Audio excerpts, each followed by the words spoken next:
Friday feedback for you. We don't do these all the time, I'll tell you, but we're excited to do it. So let's get into it. We've got Kyle. We've got Ceruti. How is everybody? Well, this is pre-taped, but by the time you are listening to this, I will be home alone for a couple of days, and I'm just trying to figure out how I'm going to spend them.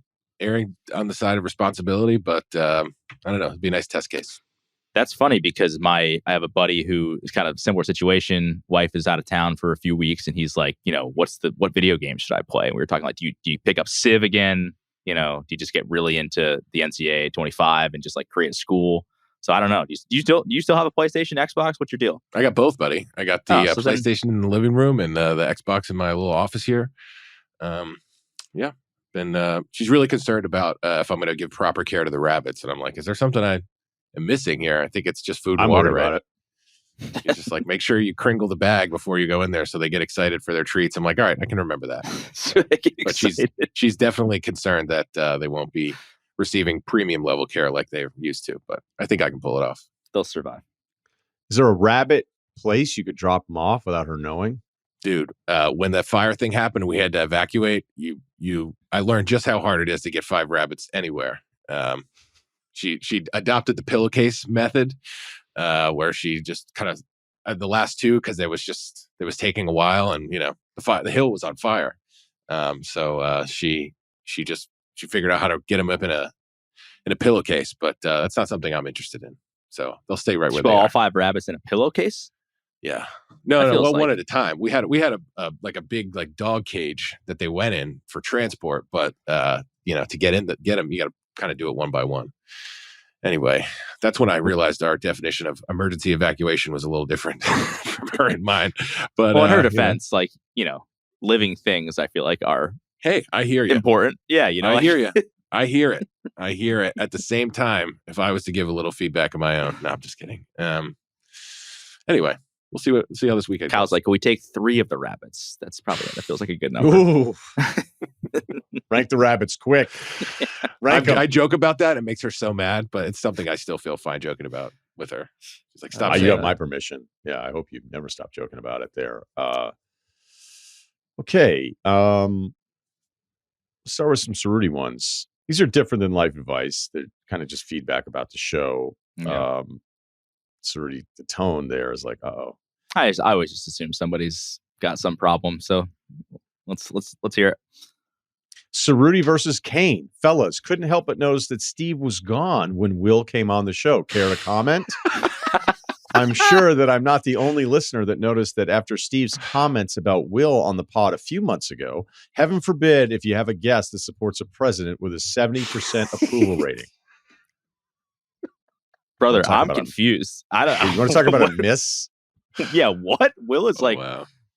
I'm really not afraid. I know there was a lot of feedback and whatever all over the place about the Will Kane thing. Although I do think it is really funny. We were talking about this, like just the difference between different social media platforms and whether or not they actually enjoyed him or not. Like YouTube they loved it. It was great.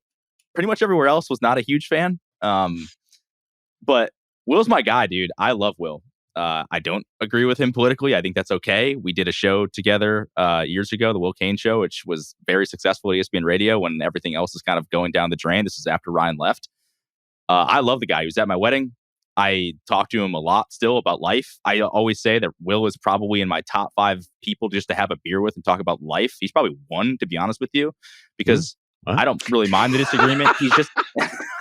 I'm sorry. I talk to you way more, Ryan, but like Will is, I think you would agree with me. He's just like a good hang. You waxed politically about him when we had him on. I think people took some people were a little annoyed about that. I don't know. I get it. You don't like things. The country's kind of in a disaster area right now. I get why people were all on edge. I like the guy. He's a good dude. And so, yeah, you couldn't be more off about this. I just didn't. What was I going to say? I wasn't going to butt in the interview, be like, hey, dude, hey, Will, love you. Just glad to see you're doing your thing. Yeah, you should have canceled your Mexico trip or wherever you were to make sure that you were there. Is that what? No, this was after. I think I was there. Yeah, you were back. You were actually here. Has anybody ever listened to a fucking interview on the show before? How often am I in it being like, hey, Ceruti, you want to get in on this? Yeah. Hey, Legs, real quick. The magic. No, what? Although I will do that KCP sometimes. I do the magic stuff off the air. Okay, I don't do that actually on the pod. I just be like, hey, what are we hearing? But we had a guy in Boston who was the producer, and we were all obsessed with our fantasy baseball teams back then. Like, we're really like annoyingly obsessed about it. I was so weird about it. And then we'd get Buster Olney on the show, and he would keep him on hold, like asking him about different transactions that would happen. And we, the host, we get so fucking mad, and we would just be like, stop holding up the guest and getting in the way of the actual time we have with the guy in the air.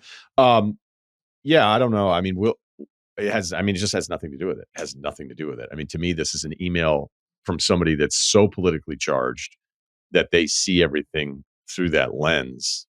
And then they're so into Will and his politics that somehow Ceruti not talking in an interview, which he never does anyway, is seen as Ceruti, unless the email is just completely messing with us. But I feel like everybody is maybe they are messing with us, but I feel like everyone is off the scent of where any of us align. I mean, I'm not going to get into it politically, but like this is a great idea. I'll get like, This you're is a a great super lib idea. or you're a I don't know. MAGA I've guy. thought about doing it. I don't know. I'm I've like, thought about just going, hey, I'm going to do 15 minutes on this right now.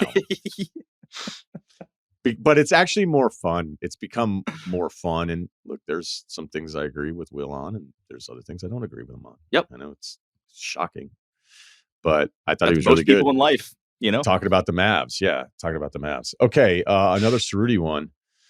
Can Ceruti get a word in, please?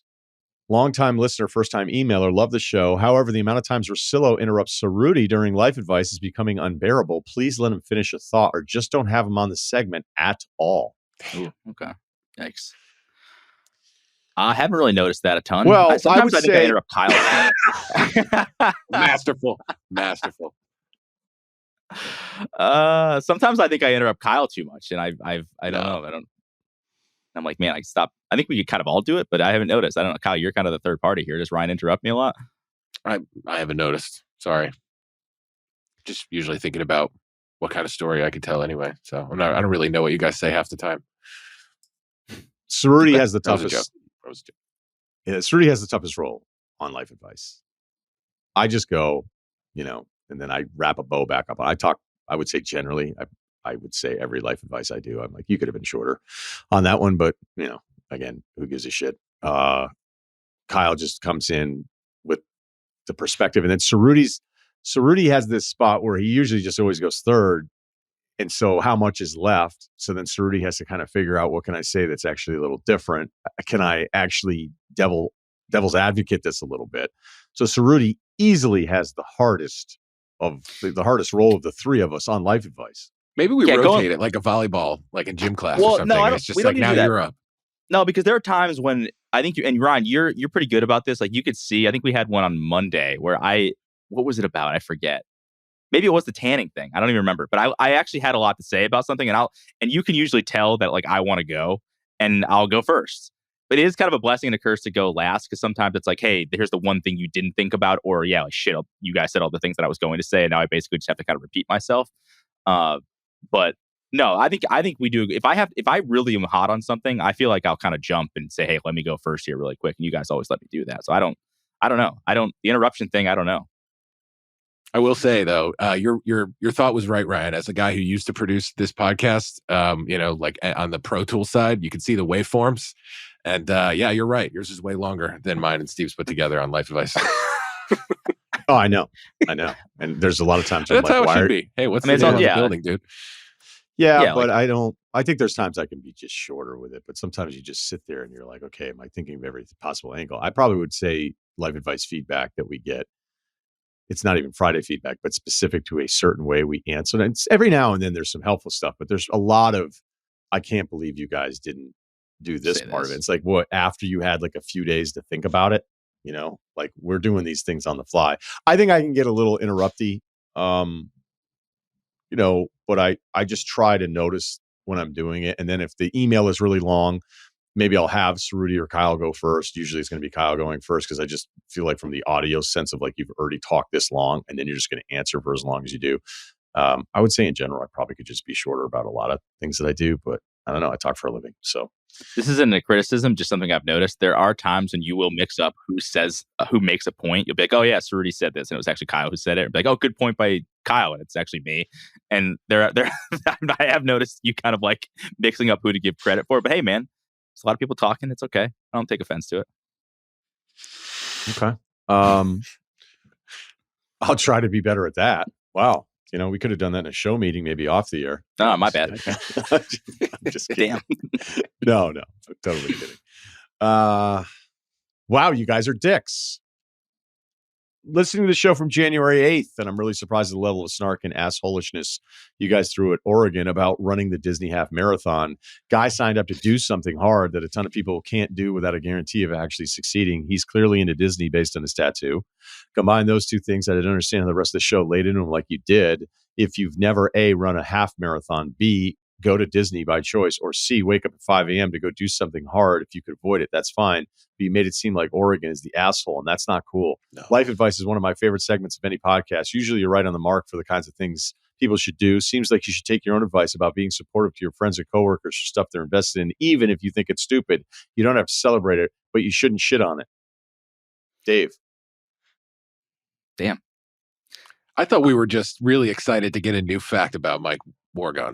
I agree. And I think a lot of the laughing and are you serious was just like, didn't know you had a bucket for that. Like I didn't know you had that in your game, dude. I think that's really what it was more than anything. And maybe it came off as snarky, but I don't know. I don't think we were laughing at him. I think we were more laughing in amazement as another little kernel that we just found. Like a little nugget of gold while we're panning the Oregon River. Yeah, I guess I can see why there is kind of perfect. So Yeah. stupid. Nice. Sorry. I liked it. I don't know why, but I really liked it. I feel like Oregon Trail would have worked better there, but that's okay. I get why you would think this, and maybe it did come off that weird, but I'm with Kyle. Like I think we're just genuinely it's like we're giddy to find out new Oregon facts. Because the guy's like Fort Knox. Like you have to specifically ask him something, and then he actually has something that he's already doing that totally lines up with this. But because we didn't ask him to turn his camera and mic on, we just didn't know. And so I think it's just the asking you shall receiveness of it all, where it's like, oh fuck, he had something for this too. Look, there's a Simba tattoo. Holy shit, that's huge. It's like we had no idea. Wicked, already saw it. Going back, like it's just fuck. It just lines up perfectly. He hits us with repeated shots, and we're just so freaked out by it. Like I'm learning about him the same way the audience is. I thought he worked at ESPN. He never did. I didn't know anything about him. I thought I kind of knew him as like a side guy at ESPN. And then he was like, I've never worked there. I went, oh, okay. So I guess I don't know you at all. And so every time something is uncovered, we're so floored. At least I know that I am. Like we're experiencing it at the same time the audience is. Yeah, for the record, I think having a Simba tattoo and running a half marathon at Disney is not the coolest thing. I laughed. But the thing is Wargon came on and said, one of the first things he ever said to us, it was unbelievable. He goes, I'm not cool. I've never been cool in my entire life. And he just said it. And then it was like, now we're just off and running. And actually, he's the winner in all of it because he's not holding himself some cool guy standard now, that, a lot of us have spent a life pursuing. So there's just this honesty with him that is incredible. But if it came off as, I think you're a loser for doing this. I mean, I'm very consistent on if you're going to do something physical, like good for you. But the whole part of it with him where it's the 2-hour lounge visits for the espresso martini. So he gets to the airport like 5 hours early. Really so just finding value in cross-country travel. Yeah, we keep going back to that well. And then it's like, yeah, but I'm actually going to Disney for the half marathon and it's going to rain and it starts at 5 a.m. and I get sick and I have a massive manhole cover blue Simba tattoo on my shoulder. Like I was just overwhelmed. So if I came off as like not being supportive, I would say I regret that because I'm always going to be supportive of somebody that's going to test themselves physically. But it was a lot for me to handle. And there's no way I wasn't going to stop endlessly laughing in that moment because I'm so fascinated by him. And I mean, he just sat there with a Penn State sweatshirt and didn't say anything for 6 months. And now we've got him he's in the cut. And now it's like, I don't want him to turn his microphone off as quickly as he does. And he does. Yeah. I just Covered. got I think we excited covered about it. Is it a good thing or a bad thing that he's not here for this right now? I think it's probably a good thing, right? I don't know. He'd be great. I don't think he'd care. I mean, you could argue that he is the guy of the four of us that's the most comfortable in his own skin, that just is who he is and is not apologetic for it. The not cool thing is, yeah, you're right. Like, I don't know, maybe not you, Kyle, but I think Ryan and I, like, I'm maybe too aware of our perceptions sometimes. I don't think Morgan cares. I think he is who he is, and I respect that. And he was laughing the entire time. Whenever we do that stuff with him, he's like dying laughing. So unless he goes home to his wife and is like, those guys suck. Yeah. Gotta work on this fucking show again. Yeah. But wait, is he Nobody married yet respects or is me. he engaged? Not yet. Another No, thing. he's Could have sworn that engaged. guy was married. Not yet, though. Yeah. You assume a lot of things about him. Yeah. I'm expecting like an Isaiah Hartenstein thing where he's like, I'm actually black. Like everything's on the table with him. I'm serious. I'm not going to rule out anything with him. Here's another Wargon email. See, this kind of sucks that he isn't around because you just know it'd be gold. And understand, like, when he first started on the show, I was like, he's probably not ever going to talk. Like, does he think he's going to be on Life Advice with us the whole time? One, he could not care. No. And then all the months of like, well, I don't think we have room for it. We don't really need it. And now I'm like, I want him to talk. Like, I want him to say something. His hit rate, he's like Chalamet right now. Okay. Wargon sounds like he's 15. I'm not really criticizing him because he seems like a good hang and he's been a nice addition to the pod. Whenever he chimes in, though, I can't get the image of a funny freshman chopping it up with you three. It's endlessly entertaining. And it could not look like, I mean, we did this on air. I was like, dude, I mean, I hate to go back to the hairy chest talk, but I was just like, you look at his face, he's just like, looks like his 5 o'clock shadow comes in at 11 a.m. And I was just like, he just doesn't, the voice doesn't really match the face. But I've heard that with Ceruti and myself as well. So that's just. No, that never, no one ever hears somebody's voice for years because it's the same thing as reading a book and you're imagining what the things will look like based on the description of the thing. And then you go look at it, you're like, oh, well, that's different. It's like, yeah, because you made it up in your head. Yeah. So whenever anybody's like, oh, you don't look like you sound, it's like, well, how is that even possible? Who have you ever met that you listened to and never saw a picture? Be like, you look exactly like the person I had imagined in my head all of this Harry. time. Sal's buddy Harry. Yeah. Morgan Freeman.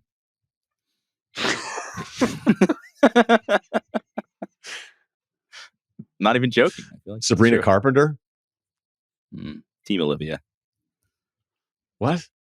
Team Olivia Rodrigo. They're like beef. What's I the don't know that problem? there's beef. I don't know that there's beef. Well, maybe there is beef, but that driver's license song was about Sabrina Carpenter, I believe. I don't know what you're talking about. Those who know. Sure. Sabrina dated that guy that banged the grave, right? Yes. Barry, I don't never know how to pronounce his last name. Kyogen. Oh, grave banger. Yeah. Okay. Big. Didn't see that film, but I remember you guys talking about it. You didn't see the movie? Well endowed. Yeah, the one about the rich kids, right? Like the Amazon one or whatever. I think you got to watch it. Just because it was like one of those things that was such a big deal, and everybody's like, "Oh, this is so good," and it's incredible. And then you see, I thought there was an equal number of people who are like, "That was such a waste of time." It was was so absurd, like towards like there's just Saltburn. certain things that are happening. Saltburn, that's the one. Yeah, I'd already forgotten about it. That scene was I'll never forget somebody talking about, like, it was a quote tweet and somebody was explaining, like, I just wanted, Barry I wanted to set clothes. I wanted Barry to explore the scene and like whatever that character would do or whatever. And then there was like another director, and people in Hollywood like never go at each other. And I mean that more like in the way it works. Like, you're not going to see a director necessarily shit on somebody else's stuff. I know there's examples, right? Scorsese isn't like Marvel movies. Like, I know it's not a zero instant argument that I'm making here, but the normal way it works is you're just not going to have a lot of writers telling other writers their scripts suck and all that kind of stuff, because it's just hard, right? And in this case, the other director being like, yes, and that's also as a director why you can tell people to not do something. And I was like, man. All right. Anyway, we covered it. Let's see if all right, so Kyle's memoir. I think I speak for everyone listening that if Kyle ever wrote a memoir, it would be a bestseller. So Kyle, if you decide to write a memoir, I want to suggest a few ideas for titles. Here we go. Let's see if I can get the screen up as I read these. Never Just a Nephew. What else you got? It doesn't like that one. I don't either. You don't like that one? I thought that one. Is that a pun? Is it like a pun of something I should know? No, it just means you're more than a nephew. Okay. But he wanted to go, he wanted to get two ends. Never enough. That's sort of, that's a pun. Never enough. You like better? Never enough. I don't know. I don't know. If it's not some sort of play on something, I don't love it. Huh. Tough audience. Sorry. Being the star of a show named after someone else. I don't think I love that one either. I don't think I like that one. They're too long. Yeah, like or it has to be like 2 words, colon, and then something else. It can't just be like a sentence for a title to a book. Producing the Stars and Afternoon Cigs. Right? Afternoon Cigs would be pretty good. Friend of the Frolic. We're getting warmer. Poughkeepsie Pats fan. That feels like, I think their editors. I think that's the like publisher would be Is that like, a slur? What the fuck? Whoa. All right, this next one works if you become a millionaire. From selling cigs to 7 figs. That's great. Thank you for reading this. That's not the title. Although, would that be the best title? Thank you for reading. Has anybody ever written a book that just said thank you for reading this? I bet you there probably is somebody. Yeah, no doubt. That'd be a good one. Thank you. If you were just think friendliest. I just think like an artist rendition of Kyle outside that like candid photo of Kyle outside the frolic room, like that has to be the cover, right? Kyle in the Wild. Kyle in the Wild actually is a pretty good title. It's better than what I've heard so far. Where the Kyle things are? That's great. That's good too. Yeah. Probably need some major accomplishment before we need to worry about book titles, but everything is these days too. Like just Kyle, Unchained, Unfiltered, Unkyled, Untethered, yeah, Unnephrewed, yeah. Very good. All right. Just some Girls Gone Kyle. If you were like a real ladies' man, you'd have to have a few divorces under your belt. Yeah. You'd have to be like a real Bob Evans run. Bob Evans' book maybe wanted to start like just parse through something. That. No, I got done reading Bob Evans' book. It was like, you're not doing shit with your life. Nothing. I also felt that way after the Beatles doc. I was like, now these guys are doing something. And I just spent 8 hours. What the fuck? You're gonna watch the Raptors. Okay. Let's see. What else do we have? Speaking of Kyle, this untold master story that was teased on Bill's pod. So need it for stats, no need for stats, excuse me. Just want to answer this burning question. Bill teased a story with House maybe 2-3 years ago after Kyle went to the Masters with him. Something about maybe they can share it once Kyle's married and there's some distance from it. Well, Kyle's married, has 17 rabbits. Can we get the details now? This will likely only grow the legend of Kyle. Yeah, it's not worth it for me. It's fine. I was basically just their driver for the Masters, and I got to go to the Wednesday practice, which was incredible. But for the most part, I was just driving them to stuff that there weren't tickets for me for, and I just picked them up. And the story happened in the car. That's all I'll say. Bill's dad was there as well. I don't want to. Wait, does Ryan know this? I don't know. I hope not. Oh, I know it. Okay. Oh. So we're not telling it. I guess is the. No, we can't tell this story for a random Friday feedback. Come on. No, what does it need to be? Like a live show at Times Square? This deserves its own book. Although it'd be short, but it's we can't. It doesn't feel right. Sorry. So you're not writing a book light of day or telling the story. You got to save something if you want to make some money off it later, I guess. I don't know. I'm just not interested in doing that right now. So. And I'm not interested in you being uncomfortable about telling the story. So I'm not going to keep pressing here. I don't know that I really was, but you're not. Just for the record, you're never telling the story? No, I'll never say never, right? But yeah. Keep on moving. Would you? So stupid. I hate that Ceruti knows, too. That's so stupid. Would I forget. you, I think House told me. I forget how I even know. House was the one I was worried about getting it out. Bill's dad was just like in a coma laughing so hard. Wait, so did you? How about just what? quick aside? What the hell? Oh, okay. Sorry. No, this is the House quick aside. And Bill did talk about this on his pod, so it's not like we're sharing anything that has been shared before. But the picture of House and Van and Paige. That's a real Roots laugh right there. This is the hardest I've seen Ceruti laugh in forever. So Paige, our golfing friend. So wait, what happened? No, it's just like House posted that on his Instagram story. It's so funny. Like out of nowhere, just a picture of him and Paige Sporonic. I forgot how to pronounce her Spearneck, last name. I think we're going with. And Van. No one knows. It's just so funny. It's just so House. Oh man, I love House. Anyway, Ceruti's dying right now, and it's there's no hidden meaning behind this. Just it was. I just found gorgeous. It really funny. Right. I was like, and you so just decided to post this in the feed. Yeah. You get a post for everyone to see. Here you go, everybody. And then Van's comment was like, I love how you tagged me in it. Like it was part my idea too, or something like that. It was like, I gotta look up House's Instagram because did he post any other pictures from Radio Row other than that one?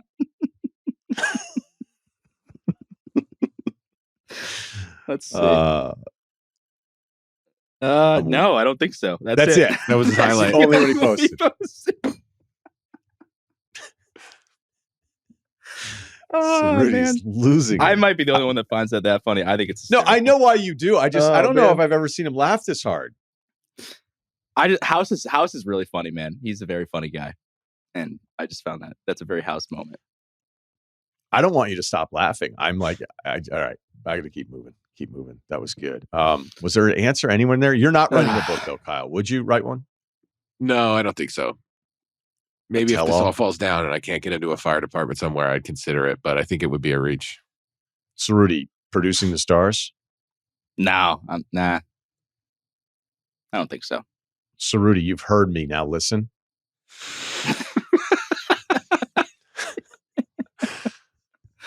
Maybe you should stop trying to write stuff and just come up with titles for other people's stuff, Ryan. That's really that's something. You could be like, I haven't talked about any of it because I'm not allowed to, but things are awesome on the writing stuff. So yeah, I mean, I could do like a mini victory lap of something, but I'll just hopefully wait for the bigger victory lap because if there's like a lot of mini victory laps in Hollywood that make you feel good about what you're doing and everything, but I'm not actually allowed to say what it is. So that sounds awesome. I could have talked about it on the podcast. I probably should have done it there.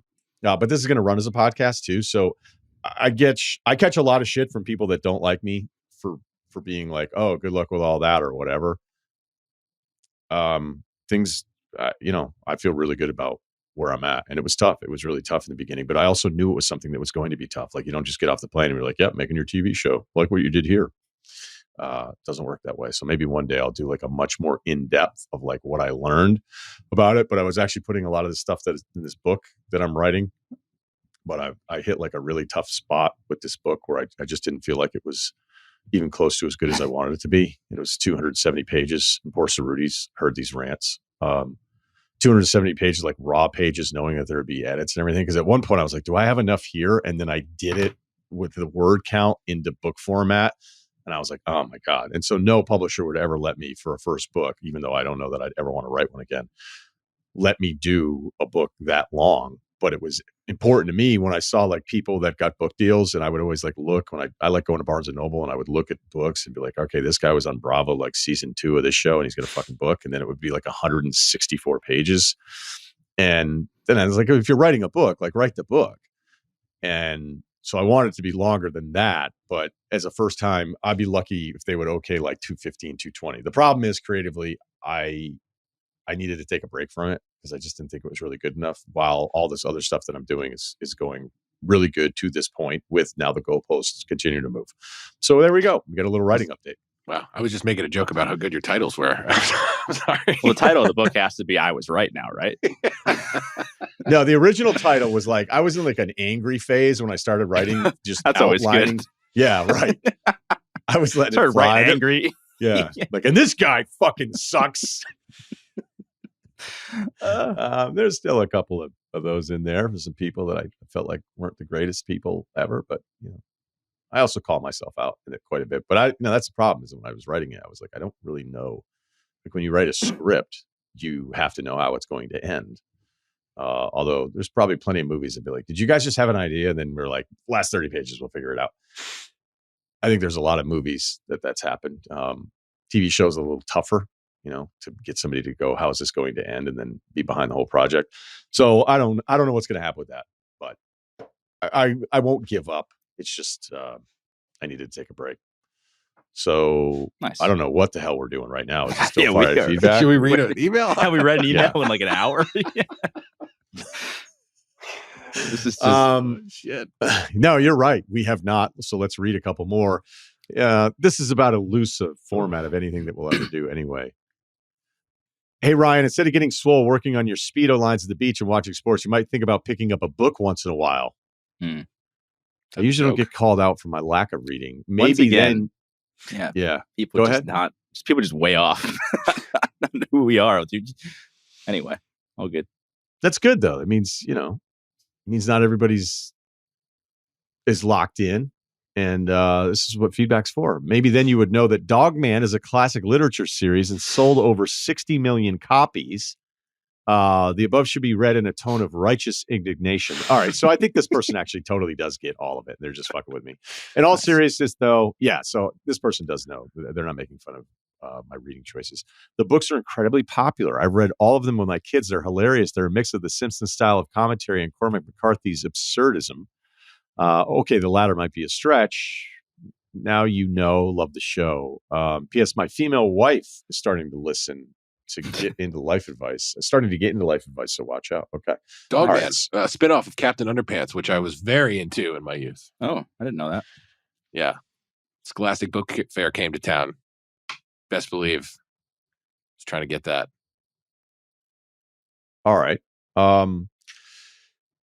My father was the greatest samurai in the empire. Great intro. Howdy, gang. I'll keep it short and fast. How much time goes by before a life advice email gets tossed to the side? If I write on a Saturday and doesn't get read by the following Friday, should I abandon all hope that it gets the spotlight? I can only imagine how many emails you guys receive on a weekly basis. Thank you very much. P.S. Ryan, I too visited the WWII Museum in New Orleans, and it was absolutely incredible. In order to digest all of the information that place has to offer, it would take 2 to 3 business days. Yeah, I didn't even make it halfway through in like 2.5, 2:45. So I will go back. I loved it. There's no rhyme or reason to how any of the emails. They come in and then Kyle sips them, runs them through the old sluice box, and then I go through those. And I may miss some all-timers. I'll admit there's probably some Mondays after a football weekend where I'm like, let me skim a couple. The blind ones where I haven't pre-read anything, which probably happens a little too often. Sometimes it's good. Sometimes people get one through. There's not really a thing. But if you sent one in like a few weeks ago, it's probably already lost. Yeah. Are you pro sending multiple emails of the same topic? Or replying to the thread? You're out, like one and done. Even if it's a good email, though, Yeah, but I mean, we've had people in the past just be like, you have to read this, you have to read this, you have to read this. And it's like, me, it might be great. And if I see it like 7 times, I'm like, you need to have another hobby. Yeah. Than spamming the shit out of us with that. But then sometimes they're really good too, to Ceruti's point. So I don't know that every single one gets read because there can be some really busy days, which is great. Because, dude, when we started doing that part of it, I just was trying to figure out kind of a light way to end the pod, something we'd all look forward to, something that, hey, if you didn't like the guest, you didn't like the open, then maybe that would be fun. And it's not like it's the most original idea, but I just like a script. I like having a good ending. And at least with life advice, we know we're going to have fun, usually for 20 minutes. And it's funny because I look forward to these, even this today. Like you go, we have got this long taping schedule and all this stuff.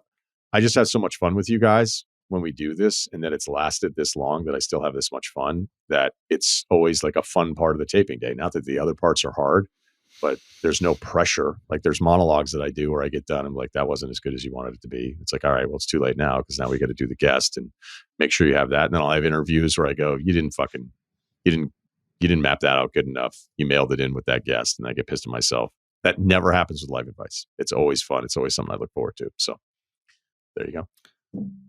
Quick aside, as somebody who likes history, why is the World War II Museum in New Orleans? I don't think I have a great answer for that. I think the boats that they used storming the beaches in Normandy there were made there, but I could be wrong. I should have a better answer for you there, but I think there was a lot of manufacturing and probably a lot of shipping out of there, although there was a lot of shipping out of Virginia. Like I think that might have been the majority of it, at least when I was reading about the African campaign. I think that was who did that one? Rick Atkinson. He's got a multi-volume thing on World War II. You looking at a whiteboard or something? Do you have like no, I'm looking at my library. Bookshelf. Okay. Yeah, All right. come on. Yeah. So I'm about to start a new James Holland one that has Italy. I read his Normandy 44 one, which was terrific. But when you read the Rick Atkinson one, which one is it? I don't know. This is good content though. You read any fiction? Rarely. Like I'll read Cormac McCarthy. I've read a bunch of his. I read Of Mice and Men the other day. Just casually read Of Mice and Men. I've read that since high school. Yeah, it takes 2 days to read it. Yeah, I guess that's true. Although that's one of those books I don't think I read that when it was assigned in high school, but then I read it afterwards because I'm like, I probably should read this book at some point in my life. I read The Road again. I'm not to be like super weird or emotional, but I don't know that I've ever read a book that makes me feel the way the end of The Road does in Cormac McCarthy's book of it. Like the first time I read it was maybe 15 years ago. And I was like, it was a kind of like, think about this. I didn't finish it before I went to bed, and I woke up and the first thing I did was I read the end of his book. Like I couldn't do anything until I'd finished the book, and then I went into work. And it is like the power to be able to make people feel something like that just from writing is pretty incredible. I think it's pretty inspiring. And now we're getting really fucking weird and deep on this Friday feedback. I'm trying to find this book and I can't find it. Because anyone who is not watching this on YouTube, he has not looked at us for the last 3 minutes. And he went through this incredibly now he's gone. Book that's very close to him. And the whole time he's just scanning for a book in his library. Yep. Electric, really, electric stuff. An Army at Dawn. There you go. All right. When we sent the boys over to Africa, people did not do a very good job of like packing ahead of time. Like incredibly inefficient. They had to like go through all their didn't pack well. No, they would like put the ramps to get the Jeeps off. They put it like the ramps onto the shipping containers first, and then they'd put the Jeeps in. So then they would land and go, now where are the ramps? Lots like of Jeeps, do some no of the ramps. stuff. Huh. Yeah, right. Tons of stuff like that. It was just incredibly inefficient. And Germany thought this is going to be a joke. We're going to smoke these guys, Desert Fox. And they didn't. So anyway, that was really good. But yeah, I don't know. I mean, in that time, I probably could have looked it up instead of staring and then giving you a speech on the road. Yeah, but this is why we have video. So do we relive that magical moment? Why is the World War II? What is it? This just says primarily because the significant role the city played in the war effort, particularly due to the production of Higgins boats, a crucial landing craft which were built in New Orleans by Andrew Higgins, and the city's status as a major embarkation point for troops. Nice info retention there, Ryan. That's great. Hey, you want to talk about getting pissed? I get so mad when I don't retain stuff.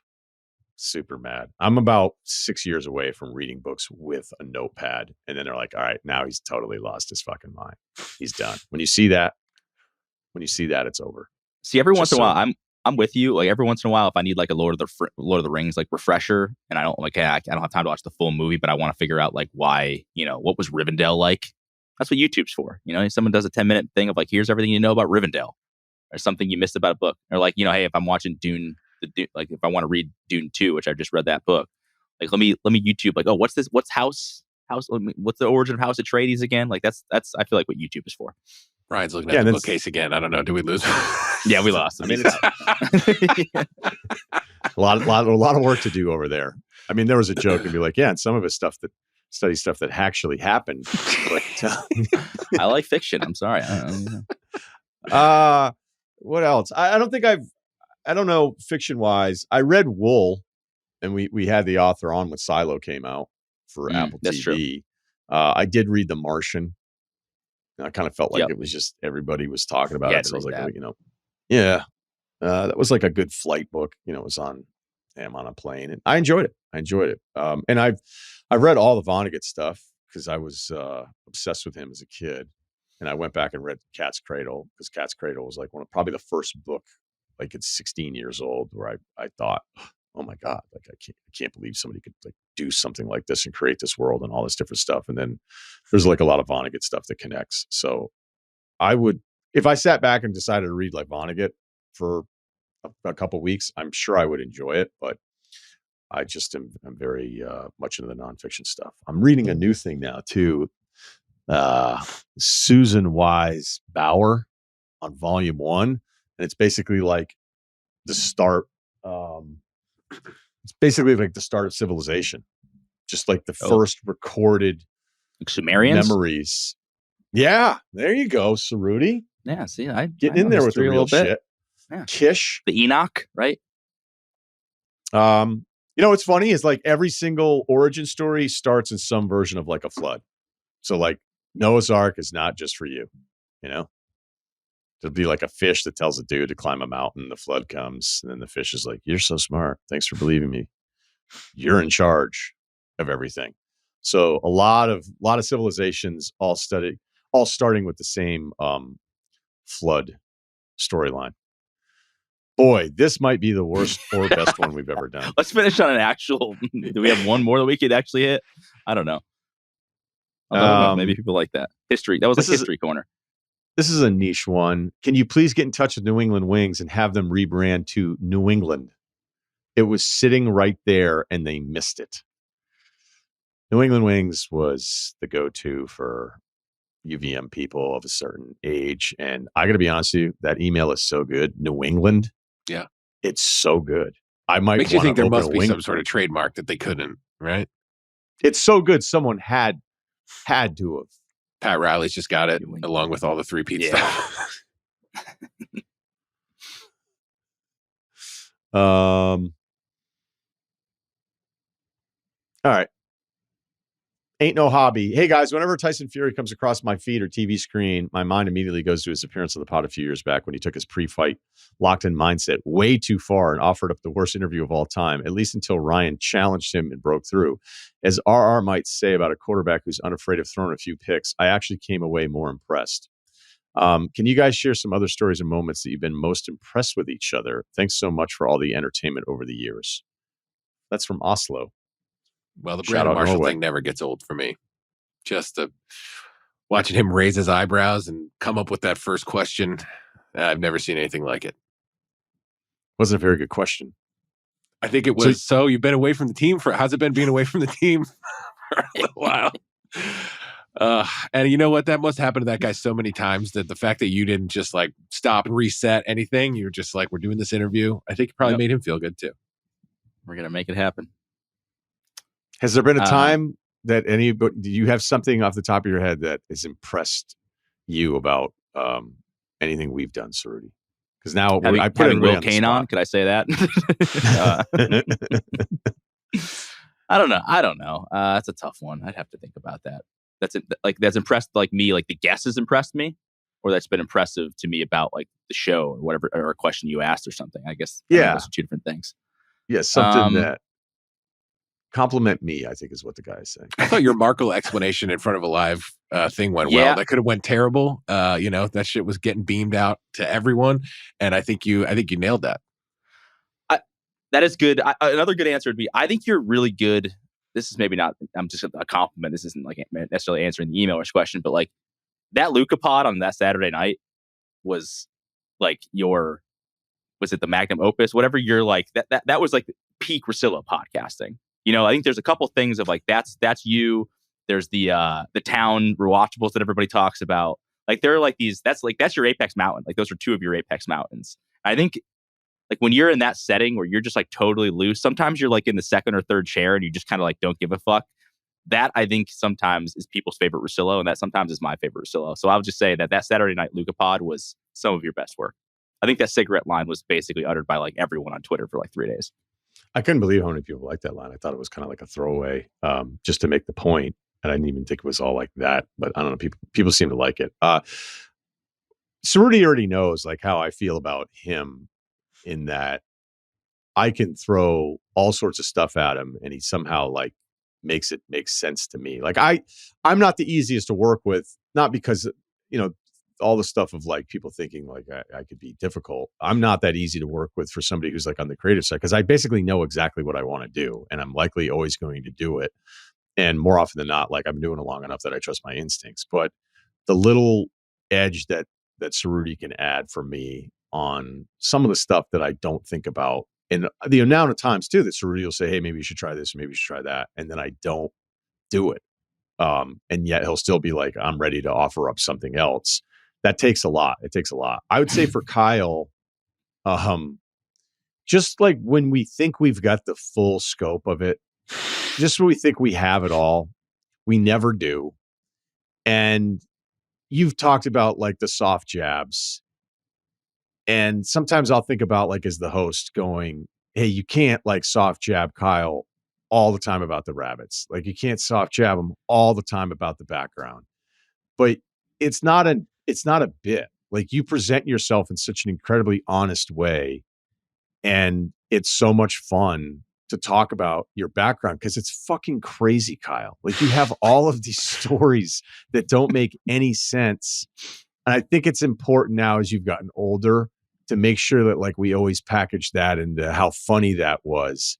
As opposed to like when you're really young and first starting with us, I probably wasn't as sensitive to the idea of like, hey, I don't want to just like, that was only 2 years ago, dude. Like, I don't feel like getting dumped on for 20 minutes at the end of a podcast 3 days a week.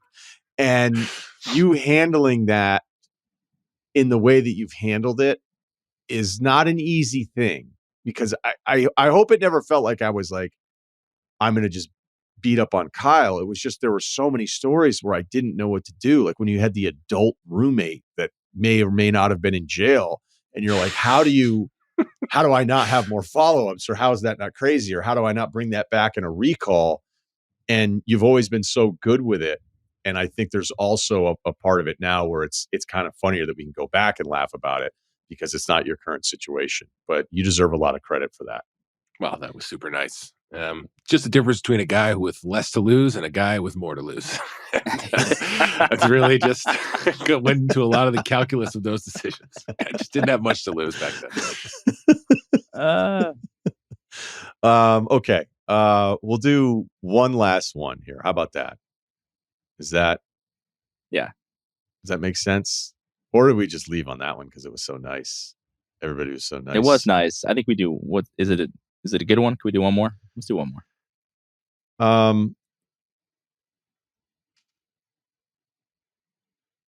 How many ovens does one man need?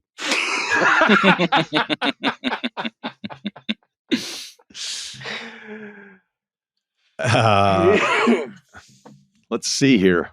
It's only 2 ovens. Yeah. There's a microwave. Yeah. There's 2 baking ovens. There's also like a bread drawer in there, which usually just what other kind of oven forget. is there than a baking oven? Well, there's 2 different baking ovens, though. There's different styles of it. Basically, guys, this was a house that was built, and I bought it, and one day I'm going to have to sell it.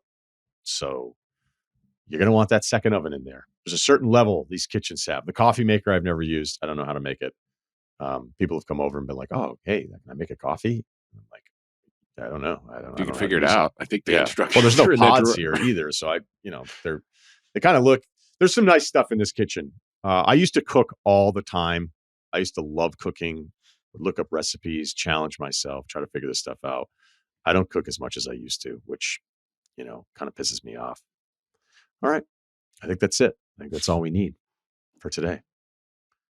Wow, 50 minutes. Jeez. 50 Flew minutes. by, huh? Flew by. I don't know if it was the longest 50 minutes or the shortest 50 minutes of my life, but Those It's fun. 2 minutes that he was staring at the bookcase, those were like, that felt like 5 minutes, because he was Counter also staring at talking each the whole other like- time. Because he was also talking. But yeah, other than that, really flew by. Other than that, yeah, that was good. Okay, that'll do it for us. Thanks for listening to Friday Feedback and watching on our YouTube page. If you have any feedback for us, it's FridayFeedbackR@gmail.com. Thanks to Kyle. Thanks to Ceruti. And I'm Ryen Russillo. Ring your Spotify.